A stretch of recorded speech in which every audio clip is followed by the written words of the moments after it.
1932, the Reichswehr issued a specification for a light four-wheeled armoured car to be employed for reconnaissance purposes by the cavalry regiments of the German army.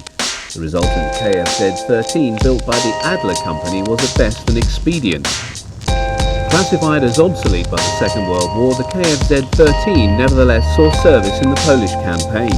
Its retention through to the opening stages of the Russian campaign is the measure of the industry's inability to satisfy the German army's demand for production of the newer purpose-built armoured cars.